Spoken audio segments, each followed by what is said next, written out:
അവ്വ അവ്വ എന്ന് പറയുന്ന സോങ് ഉണ്ടല്ലോ. അപ്പോൾ ആ സമയത്ത് ജഗദീഷേട്ടൻ്റെ പ്രായം മാനിച്ചിട്ട് വേണമെങ്കിൽ റെസ്റ്റ് ചെയ്തെന്ന് പറഞ്ഞപ്പോൾ പുള്ളി ആർക്ക് പ്രായം വാ പറഞ്ഞിട്ട് ഞങ്ങളെക്കാളും കൂടുതൽ ഫുൾ ഓണായിട്ട് കാണാനായിട്ട് സാധിക്കും. ഏറ്റവും കൂടുതൽ എനർജറ്റിക് ആയിട്ട് ചെയ്തിട്ടുള്ളത് ജഗദീഷേട്ടനാണ് ആ സോങ്ങിൽ.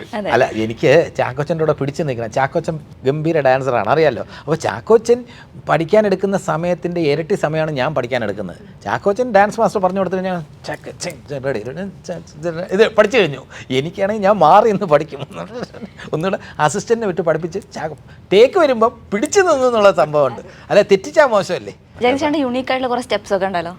അല്ല, യൂണീക്ക് എന്ന് പറഞ്ഞാൽ അങ്ങനെ ആയി പോകുന്നതാണ്. ഇപ്പോൾ ഷമ്മി കപൂറിൻ്റെ കാര്യം എന്ന് പറഞ്ഞാൽ ഷമ്മി കപൂറിൻ്റെ പാട്ടെടുത്ത് നോക്കൂ. ഓ ഹസീന സുൽഫ വാലെ ജാനെ ജഹാ, അതെടുത്താൽ ഡാൻസേഴ്സ് മുഴുവൻ ഒരു സ്റ്റെപ്പ് അത് സിങ്ക്രണൈസ് ചെയ്യും. ഷമ്മി കപൂർ ഇങ്ങനെ കാണിക്കും, എവരുമായിട്ട് സിങ്ക് ചെയ്യില്ല. ഷമ്മി കപൂറിൻ്റെ സ്റ്റൈലാണ്, തനി സ്റ്റൈലാണ്.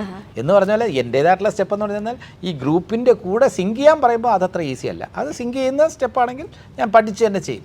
സുന്ദരിമാരെ കെട്ടിപ്പൊട്ടിയ ഭൂതത്താനെന്ന് പറഞ്ഞാൽ ഹിറ്റ്ലറിലെ പാട്ടുണ്ടല്ലോ, നല്ല സ്ട്രെയിൻ എടുത്ത് തന്നെ പഠിച്ചു. സിദ്ദിഖ് ലാൽ തന്നെ അതിൻ്റെ ചില കഴിഞ്ഞ് ലിറിക്സ് വെച്ച് തന്നെ പഠിക്കൂ എന്നൊക്കെ പറഞ്ഞ് ചില ടിപ്സൊക്കെ പറഞ്ഞു തന്നു അന്ന്. ലാൽ നല്ലൊരു ഡാൻസറാണ്.